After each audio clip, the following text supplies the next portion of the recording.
Assalamualaikum warahmatullahi wabarakatuh. Selamat sore teman-teman semuanya. Baiklah teman-teman semuanya, ini adalah video pertama saya yang membahas tentang ilmu-ilmu yang berkaitan dengan sains atau IPA terpadu dan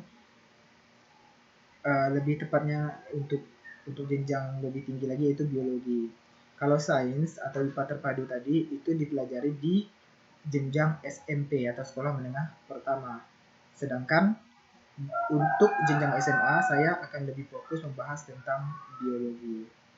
Nah, untuk video kali ini, saya akan membahas tentang virus, di mana virus saat ini sedang mewabah di seluruh dunia, terutama tentang coronavirus.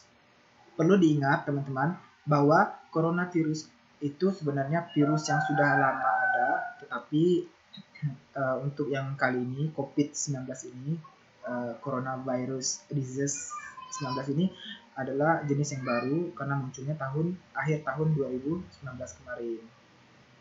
Nah, singkat cerita, tentang virus ini sebenarnya teman-teman bisa pelajari di materi biologi kelas 10 kalau untuk jenjang SMA. Kalau mahasiswa biologi ya ada materinya sendiri. Biasanya kalau kami dulu di materi mikrobiologi ya. Untuk kali ini, pada video kali ini, saya akan membahas tentang sejarah virus, ciri-ciri virus, dan tentang klasifikasi virus berdasarkan bahan genetik yang dimiliki oleh virus tersebut. Baiklah, untuk yang pertama itu, saya akan membahas sedikit atau membahas singkat cerita sejarah penemuan virus. Jadi, sejarah penemuan virus ini dimulai pada tahun 1800-an oleh seorang ilmuwan berkebangsaan Jerman bernama Adolf Edward Meyer. Jika saya menyebutkan namanya itu kurang tepat, saya mohon maaf. Tapi itulah tadi nama orangnya, yaitu Adolf Edward Meyer. Meyer menemukan penyakit pada daun tanaman tembakau. Penyakit ini ia namakan sebagai mozaik. Tapi Edward ini belum tahu bahwa penyakit ini disebabkan oleh bakteri atau virus. Karena saat itu virus belum ditemukan. Namun dia hanya bisa memberikan nama penyakitnya, yaitu penyakit mozaik. Kemudian ilmuwan lain juga melakukan penelitian untuk membuktikan apakah penyakit yang menyerang daun tembakau tadi itu disebabkan oleh bakteri atau ada patogen lain. Berdasarkan hasil penelitian, ternyata patogen yang menyerang daun tembakau yang menyerang daun tembakau itu bukanlah disebabkan oleh bakteri karena berhasil lolos dari suatu penyaring yang biasa digunakan untuk menyaring bakteri. Nama penyaring itu adalah Chamberlain ya. Kemudian pada tahun 1935, ilmuwan asal Amerika Serikat bernama Stanley, dia berhasil mengkristalkan virus penyebab penyakit mozaik. Nah, inilah akhirnya kita tahu bahwa ada patogen lain yang bisa menyebabkan penyakit bahkan lebih berbahaya dari penyakit yang disebabkan oleh bakteri, parasit, jamur, dan lain-lain. Nah, patogen ini adalah virus. Itu sejarah singkat tentang penemuan virus. Kemudian untuk ciri-ciri virus. Apa sih ciri-ciri virus? Nah, ciri-ciri virus itu yang saya rangkumkan ada 5. Yang pertama, virus hanya terdiri dari satu jenis asam nukleat, yaitu DNA atau RNA. Sedangkan kalau makhluk hidup yang lainnya, dia punya dua-duanya, DNA dan RNA. Kalau virus tidak, dia hanya memiliki salah satu.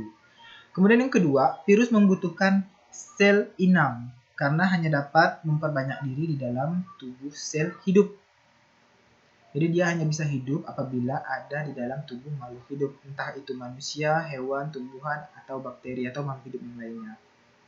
Kemudian yang ketiga, virus tidak memiliki enzim untuk melakukan metabolisme. Jadi dia tidak bisa bermetabolisme seperti makhluk hidup yang lainnya. Kemudian yang keempat, virus hanya dapat memproduksi materi genetik, sedangkan selubung protein dan struktur lainnya diperoleh oleh virus dari sel inang. Yang kelima, virus dapat dikristalkan sebagai benda tak hidup. Nah, karena dapat dikristalkan, makanya virus juga dikatakan sebagai benda tak hidup atau benda mati. Namun dapat dicairkan kembali.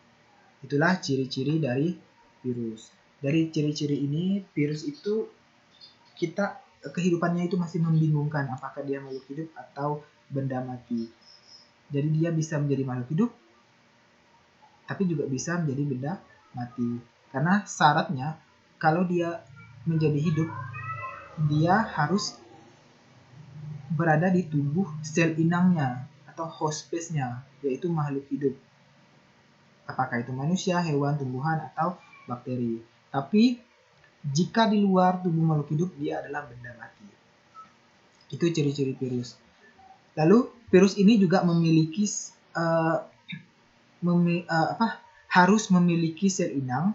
Untuk apa? Ya untuk dia memperoleh energi dan untuk memperbanyak dirinya. Jadi dia bereproduksi di dalam tubuh makhluk hidup itu sendiri. Di luar sel inang tadi dia tidak akan bisa hidup, alias benda mati ya.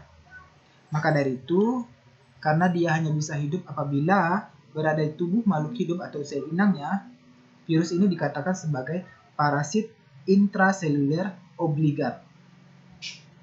Untuk segi ukuran, dari segi ukuran, virus memiliki ukuran yang sangat kecil, lebih kecil dari bakteri, yaitu kisarannya 30-400 nanometer.